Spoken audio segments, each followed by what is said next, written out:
right, good evening, everyone, and welcome to Tucker Carlson Tonight. That's the sign over there. You'll see in a second. I'm Brian Kilmeade.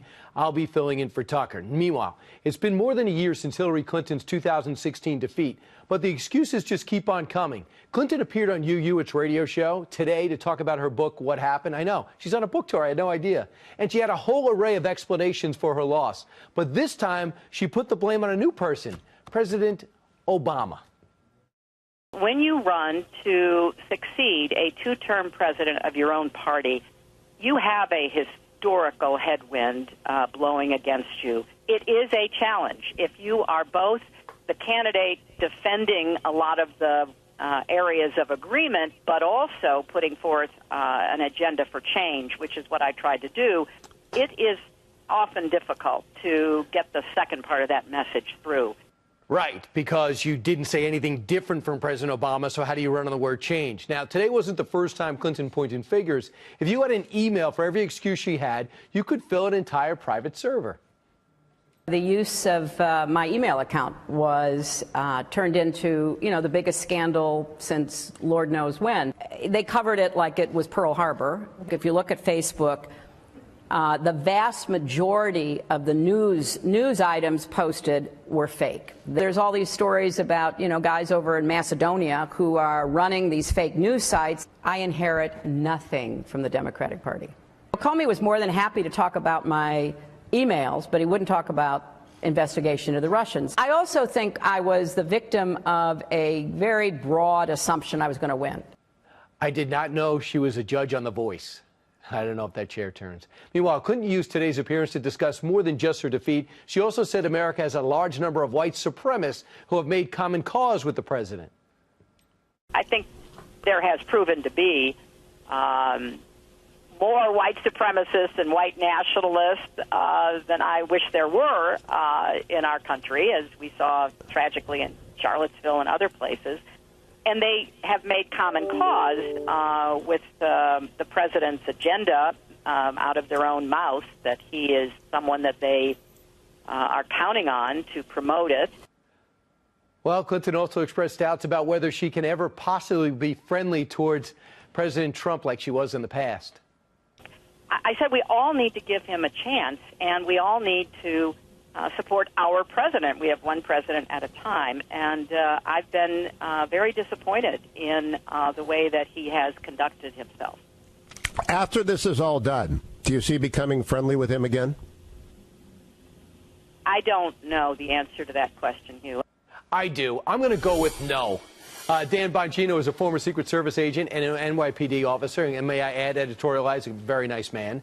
Robin Biro is a former Obama campaign regional director, and they both join us now. Robin, the problem was President Obama. President Obama replacing a third-term popular president who got over 50% when he left. That is very hard when you run as an agent of change. Do you buy that? I can't ignore that these good things do go in waves. I mean, it happened with George W. Bush. After 8 years of George W. Bush, I thought we were destined for a change, and I thought that she had quite the road ahead of her with trying to paint herself differently than President Obama, and really she did not do a very good job of that.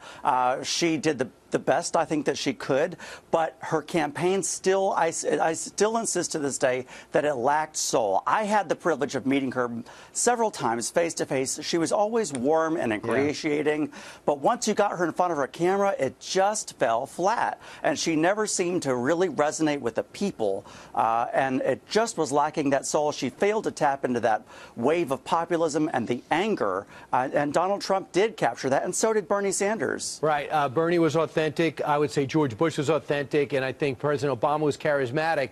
Even one-on-one interviews, Dan, she didn't seem to resonate. But the problem fundamentally, I think, you tell me if I'm wrong, is if you're going to run as agent of change, you have to say something different from the person that you're changing from. She ran the same thing that President Obama ran on. She never said he was wrong here, he was wrong there, he was wrong there, and I'll be different here, right? Well, yes, Brian. That's because she sat in front of focus groups and changed their position by the day. She'd lick her finger and see where the wind was blowing. Robin said he had the privilege of meeting her. Well, I had the privilege of working with and for her as a Secret Service agent. My takeaway was the exact opposite. I found Mrs. Clinton to be the most deceptive human being, manipulative political person in a position of power I'd ever met in my entire life. It wasn't so much that she was a liar. It was that she did it and she deceived and manipulated with such ease. This, I spoke out against her, and believe me, this was not something I took lightly. I never attacked President Obama personally, and never would. I disagreed with his politics, but he was very genuine and nice to me personally. Mrs. Clinton is a fraud. If the people out there knew the Mrs. Clinton I knew, they would have a far different take. And the fact that she's trying to upend an American election where President Trump was elected, you may not have liked it, but that she's trying to upend it with this nonsense on this What Happened tour is a disgrace. It's a disgrace to herself and the American people that picked someone other than her. Robin, I'll add to this. I read Donna Brazil's book. I found it fascinating, cover to cover. She says that, no doubt about it, they took the African-American vote for granted. There didn't seem to be any push for any local radio. There was no push to go with the yard signs and the person-to-person interaction. It was all about analytics, about a bunch of 30-something-years-olds who thought they knew it all. And I'm personal friends with Robbie Mook, and I worked with him in South Carolina on the primary on this campaign. And the entire first section of the book, What Happened, does dedicate to the mistakes of the campaign, her own personal mistakes that she does own up to. Where you're exactly right, they got too much into the weeds, into the analytics. They surpassed the flyover states, the Middle America votes. We took those for granted. There were a lot of mistakes.